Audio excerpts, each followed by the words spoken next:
Olá, amado e amada. Hoje eu vou falar aqui sobre o assunto luto. Em outros vídeos, para quem tiver interesse, eu já escrevi bastante sobre o velório em si, né? Como se comportar no velório.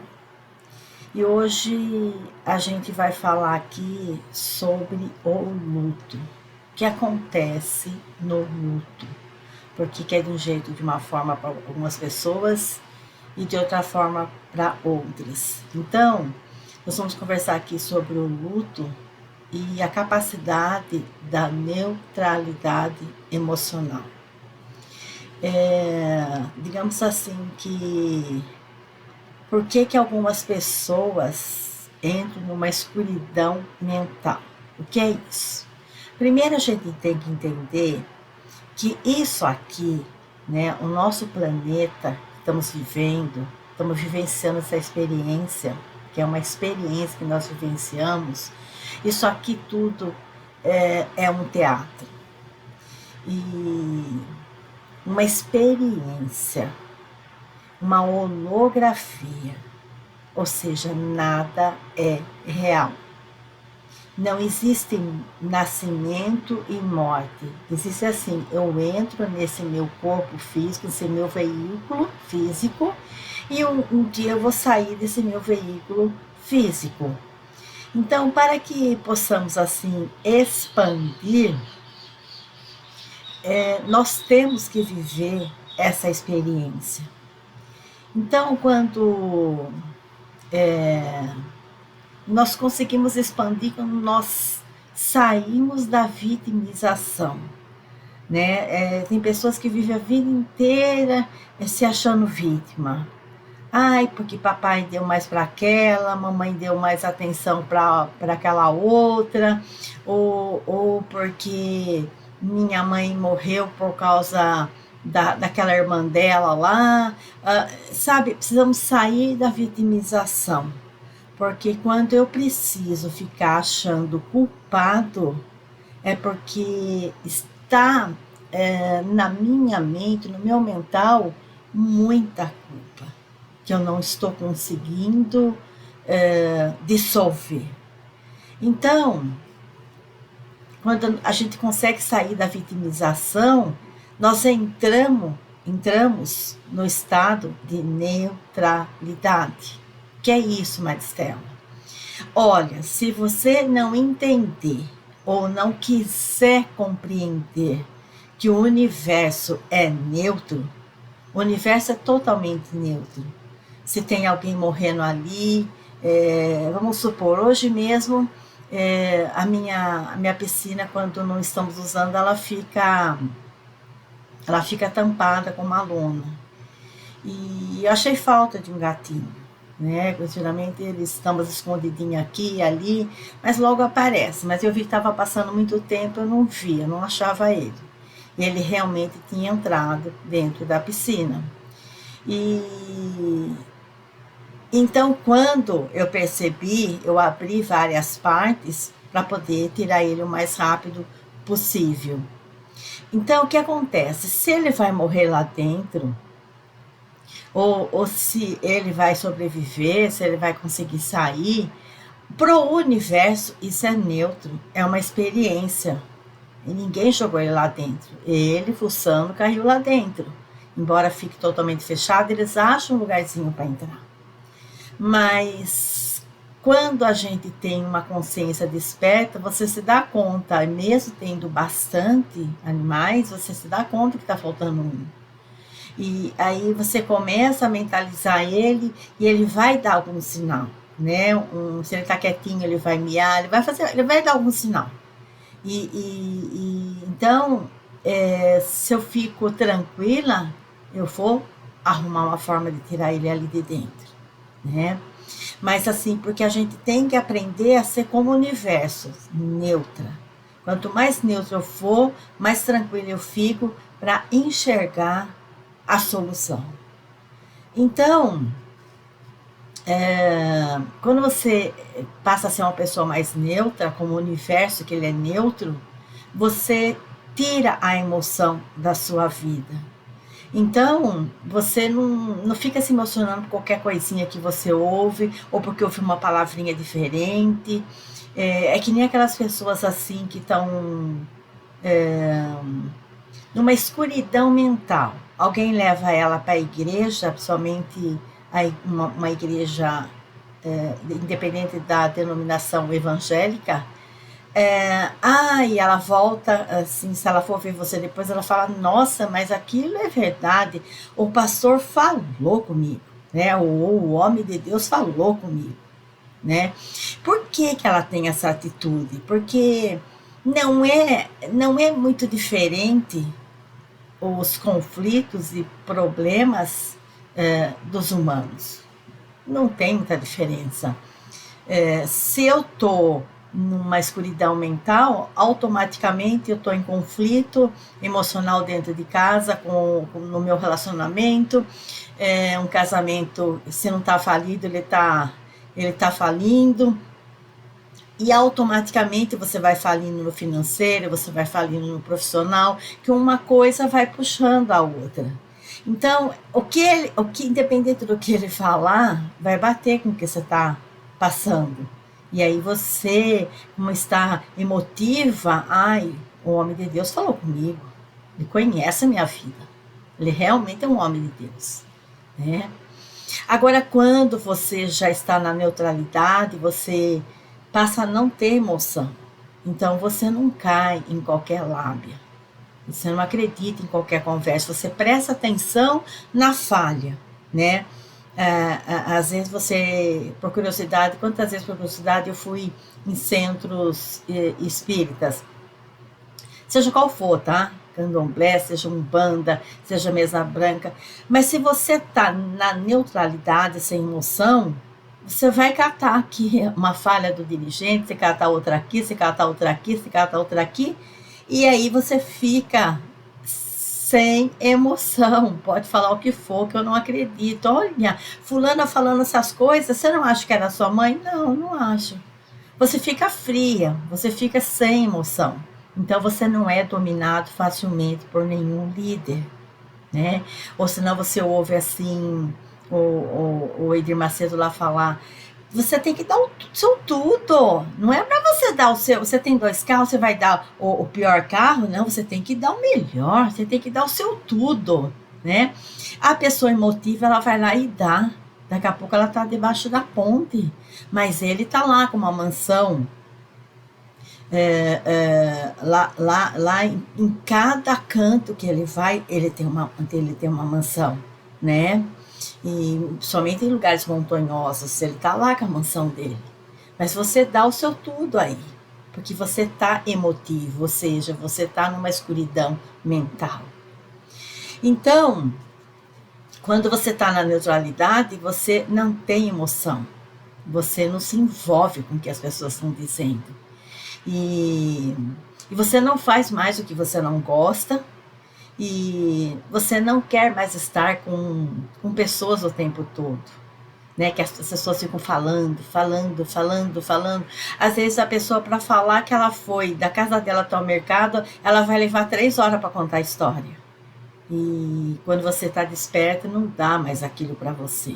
Então, quero falar, a pessoa fica contando aí, grava, depois passa para mim, que eu ponho naquele 2 lá rapidinho para ouvir o que você está falando, porque não dá. A gente não tem mais condições de perder todo esse tempo.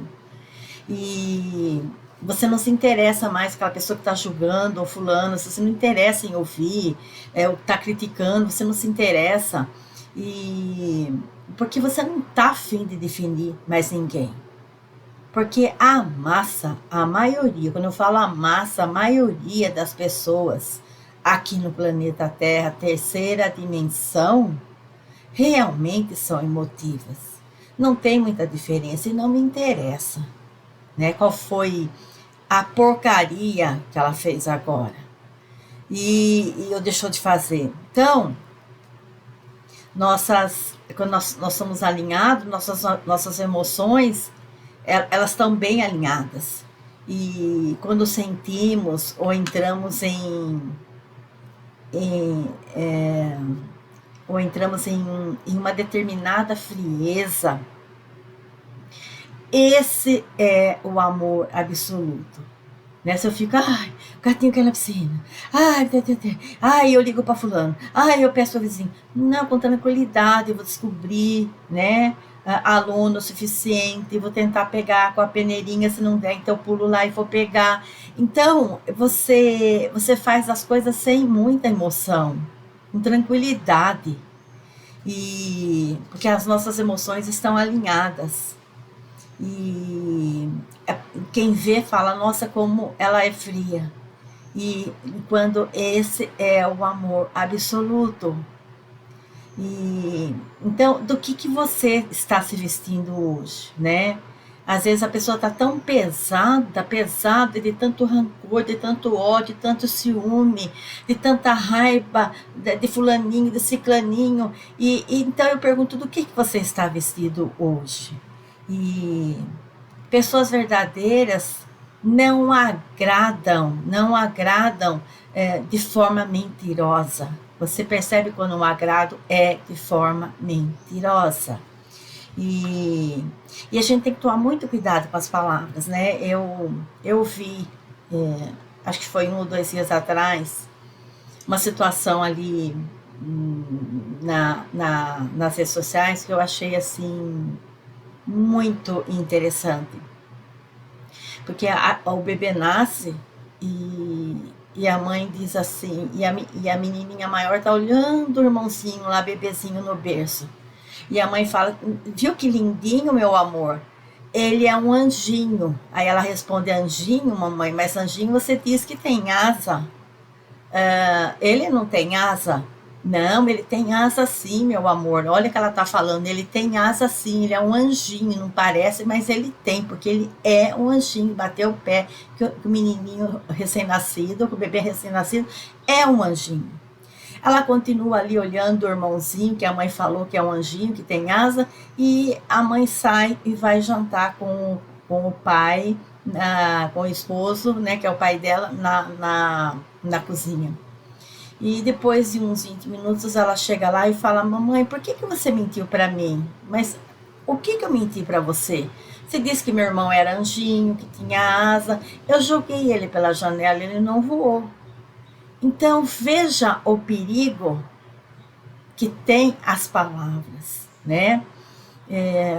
Veja o que eu estou falando para o outro filho, como que eu vou falar que o bebê tem asa? Né? Como é que eu vou falar que ele é um anjinho que tem asa e que ele voa? Olha o que eu estou provocando. Então, quando acontece uma desgraça dessa, quem é o culpado nessa história toda? Né? Quem é o culpado? Né? Então, às vezes é uma brincadeira, às vezes na internet, e às vezes pode ter tirado de um caso realmente real, que muitas coisas parecidas eu já vi acontecer também. Então, a gente tem que tomar muito cuidado com as palavras, né? Porque as nossas palavras são vibrações e tem assim, e tem poder, e ao passo que se eu estiver assim equilibrada, né? Então, equilibrado, eu não falo coisas estranhas pro outro irmãozinho. Se eu agrado o bebê, depois eu vou agradar o mais velho, para que não haja um ciúmes absurdo entre os dois, né? Então, voltando aqui na neutralidade emocional, no luto, se a gente estiver equilibrado no velório, né? Seja o velório de quem for, do seu pai, do seu irmão, do seu filho, do seu tio, do vizinho, seja o que for, se você estiver equilibrado no velório, você será assim criticado pelos familiares e conhecidos, porque espera que você chore muito, que você dê escândalo, que você peça afeto. Agora, existem aquelas pessoas que parecem aos olhos de quem não está desperto, que está equilibrado e calmo, e ela está lá lotada de calmantes, né? Que você perguntar alguma coisa, ela demora muito para conseguir raciocinar o que você está falando, E para responder, então, talvez ela nem responda, de tantos calmantes, é diferente. Mas se você está sem droga nenhuma e você está equilibrado, então a pessoa fala, olha, aquela ali é fria, né? E pode acusar você de frieza, ou que você não gosta da pessoa que morreu, mas o equilibrado, ele é o único que está realmente ajudando em silêncio no velório. Ele é o único que realmente está ajudando em silêncio no velório. Então, ou aqueles, né, que vão no velório e querem doutrinar a viúva, ou doutrinar o viúvo, doutrinar o filho. Ele leva a Bíblia e quer ficar doutrinando as pessoas, né? E são pessoas desorientadas, sem noção. E pessoas assim, bem tranquilas, incomodam. Por isso que o outro quer vir e que ele quer doutrinar você. Porque você incomoda com a sua tranquilidade, com a sua força interior. E é como você está tranquilo num velório, é como você está dentro de um hospício, né? Dentro de um hospício, e você é lúcido. Então, eu já trabalhei muitos anos em hospital psiquiátrico. Então, se você ficar totalmente lúcida, e os loucos vão assim te estranhar, eles te estranham. E eles te acham estranho também, diferente. Então eles vão achar que você que é a louca, e não eles. Então, muitos anos que eu trabalhei lá dentro, e me adaptei bastante a eles, porque eu brincava, eu me adaptava à loucura. Então, você é benquista, mas se você ficar como você é mesmo, tranquila, eles te veem como você é a louca. Muitas vezes, eles falavam assim pro diretor do hospital, interna ela, doutor, tá fazendo o que ainda não dopou ela? Interna ela, porque ela é louca, né? Às vezes porque eu estava calma demais, ou às vezes porque eu me adaptava à loucura. Então, quando você está sendo diferente, você é o louco. Então, quando você é tranquilo dentro de um velório, você está lá com o teu filho no caixão, ou você está lá com o teu pai, que tanto você gosta, seja o que for, ou seja quem for, tá? Tá todo mundo lá fazendo escarcéu e você tá tranquila, você é vista como louca, né? Quando você é a única pessoa que está ajudando nesse local. E porque você não tem remorso com aquela pessoa que tá ali no caixão, né? Eu segurei muitos meses a minha mãe nas costas, para minha mãe descansar o pulmão dela. Noite toda, às vezes eu fazia isso. E eu olhava sozinha, porque os outros falavam, ai, somos casados, né? Somos casados, que casou, assinou um papel, não pode ajudar a olhar a mãe, né? Que sabe que é um determinado tempo só que a mãe estava muito gravemente doente. Então, como você cuida direitinho, você faz o seu papel, quando a mãe tá lá dando os últimos suspiros, eu lembro que eu já fui até deitar para descansar. Estava muito tempo sem dormir. Passava a noite toda acordada e no dia seguinte eu tinha que enfrentar as aulas. Muitas vezes eu dormia na carteira de tanto sono. E era na faculdade. Então, quando a mãe está desencarnando, você não vê nada, você fica tranquila. Eu fiz tudo que eu podia fazer. Chegou a hora. Quando ela está no caixão, você vai também ser tranquila. Se o outro, eu lembro que eu tinha um namorado na época que ele falou assim, quer comer, tá com fome? Quero, e fui comer. Voltei tranquila, mas para os outros você é errada, você é fria. Não, você não tem remorso. Você não tem remorso, que eu não tenho desculpa que, eu namoro, eu faço faculdade, eu não posso. Não, eu cuidei da minha mãe, né? E depois eu fiz o que eu pude pelo meu pai também, e pelos outros irmãos que já faleceram. Você faz o que você pode. Então você não vai ficar acusando o outro, que não te interessa. Você já vê o outro com uma escuridão mental. Para que você vai atacar? E você fica na sua. Então, o que é luto, Maristela? Eu lembro que eu precisei ficar uns dias em casa, mas não porque eu estava de luto, porque eu precisava dormir. Não adiantava eu ir para a aula, porque eu dormia na aula, né? Eu dormia até de pé, de tanta canseira, que foram meses assim, dessa forma. Mas não era luto, era uma necessidade de dormir, né? De dar uma descansada. E depois eu voltei já com tudo. Mas psicólogos em geral falam que a pessoa tem que viver o luto 3 meses, mais ou menos 3 meses. Eu discordo totalmente, tá? Que eu acho assim, quando você não tem remorso e não passa pela canseira que eu passei no caso da minha mãe, tô dizendo, né? Você, 2 dias é para você estar tranquila, normal e voltar ao trabalho. Isso te vai fazer muito bem. Porque os dias vão passar, as horas vão passar, você vai chegar cansado e dorme, se sente menos falta daquela pessoa que foi, chegou a hora dela. Nós somos assim, que nem um trem, é um trem, né? Algumas pessoas vão desembarcar em algumas estações antes de você, algumas vão desembarcar junto com você e muitos vão desembarcar muito depois de você. Então, se você está tranquila, 2 dias é para voltar ao normal. Eu lembro que foi acho que uns 4, 5 dias que eu precisei dormir e voltei totalmente ao normal. E os professores são muito compreensivos, eles compreendem que não era uma questão luto, era uma questão de descanso mental mesmo, né? Precisava dormir. Então, fora isso, outras pessoas que falecem, que a gente sempre tá alguém da nossa família falecendo, ou alguém que a gente gosta, ou um animal. Então, se você fez de tudo por aquele animal enquanto está vivo, não é para você ficar chorando. Não é para você ficar chorando, ele foi antes.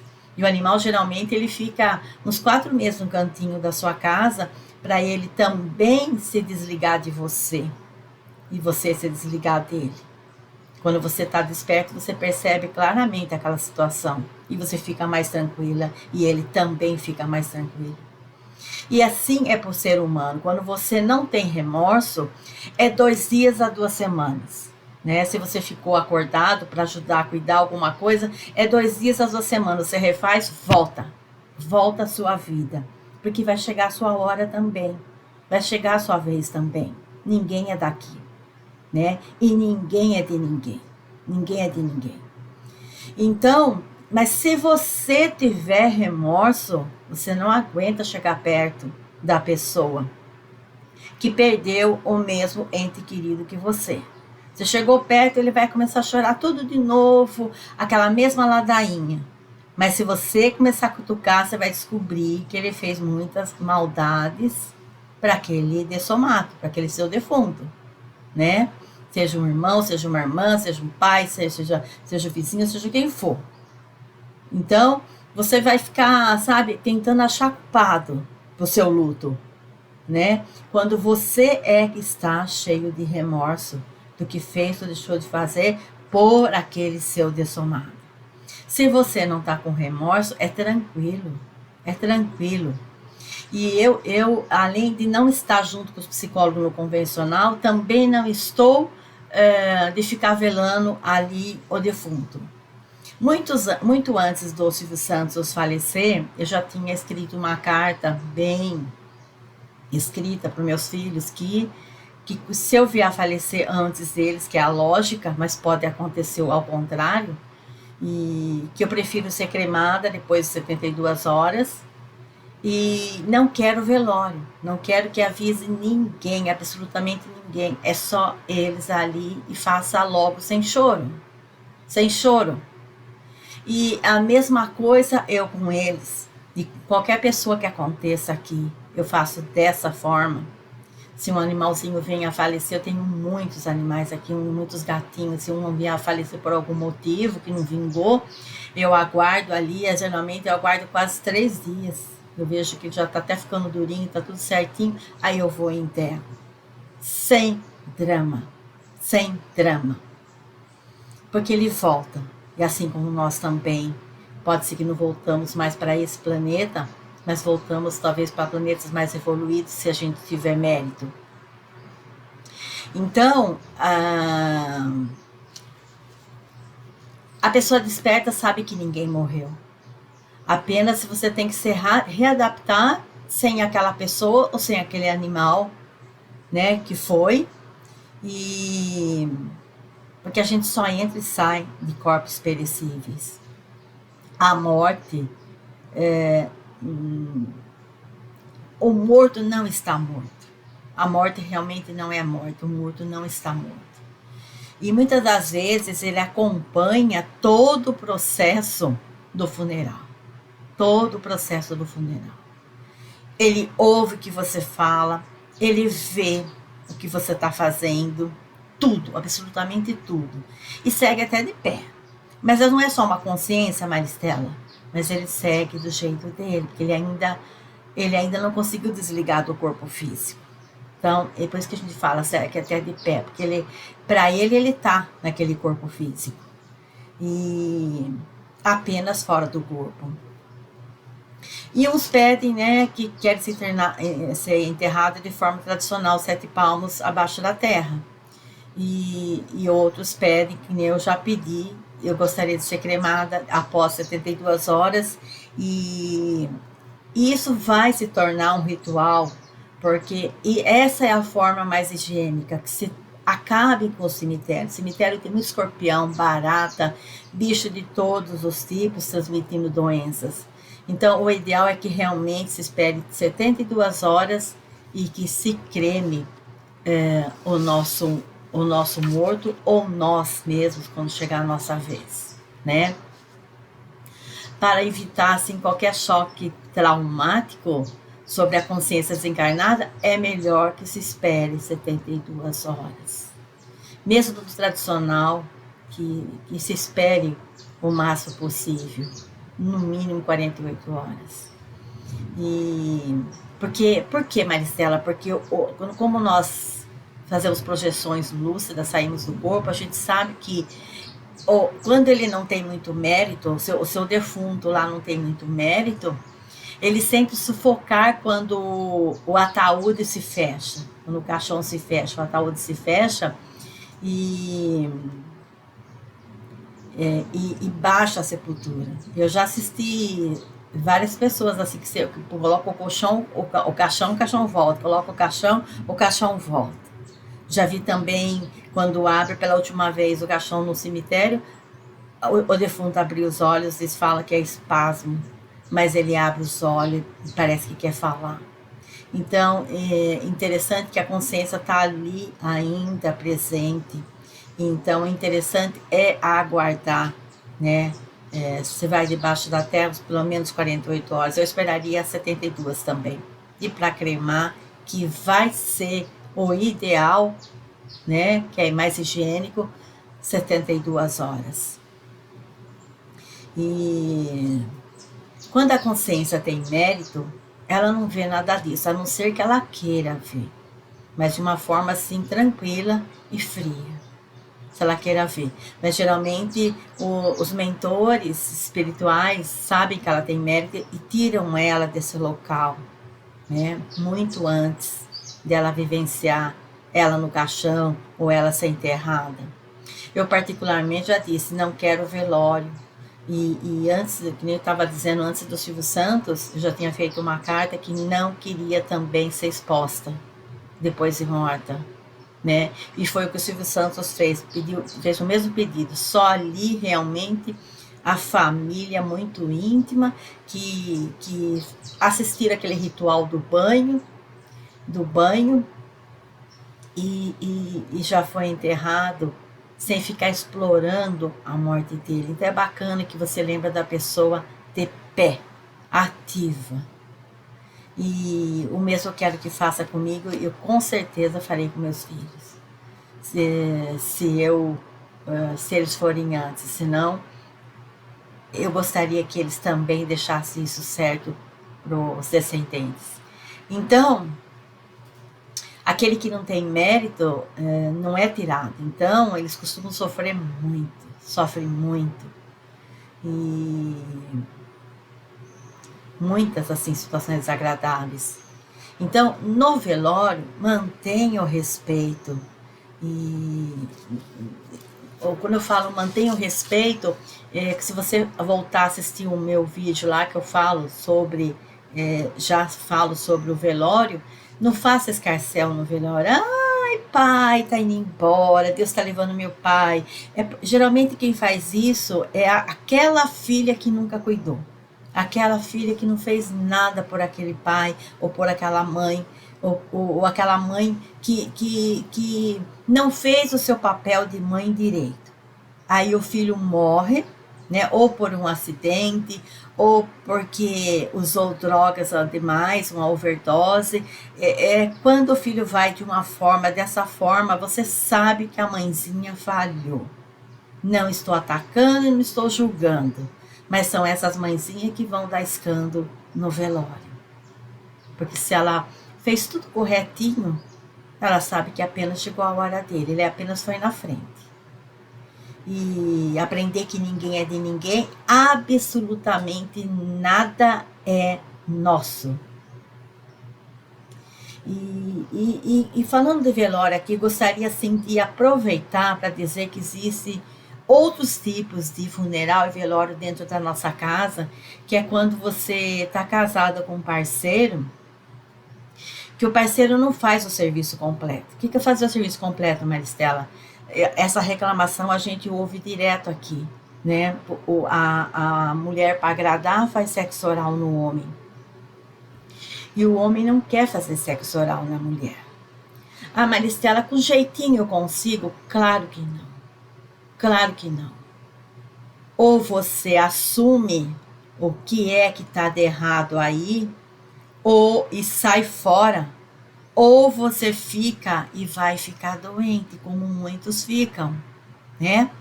Então, o que está de errado, Maristela? Um homem que não gosta de fazer sexo oral na mulher, ele, na verdade, ele não é hétero. Ele é homossexual. Ou ele se diz bissexual, mas esse bissexual, 75% ele é homossexual. Então, ele tem nojo da mulher. A mulher pode ser a mulher mais limpa do mundo. A choninha dela mais limpa do mundo, sem nenhum cheiro, né? Mas ele não vai fazer isso, ele não vai gostar de fazer isso.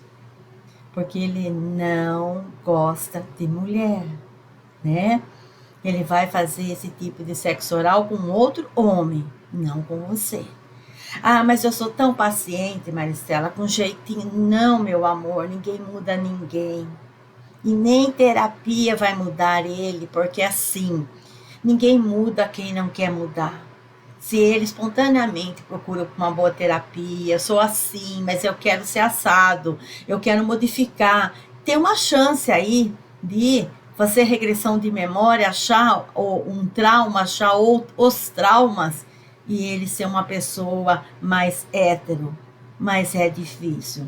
Então, se você estiver namorando uma pessoa dessa, se você estiver noivando com uma pessoa dessa, se estiver casado com uma pessoa dessa, que não gosta de fazer sexo oral em você, deixe de fazer também. E ele também não vai se importar, porque com certeza ele tem isso lá fora.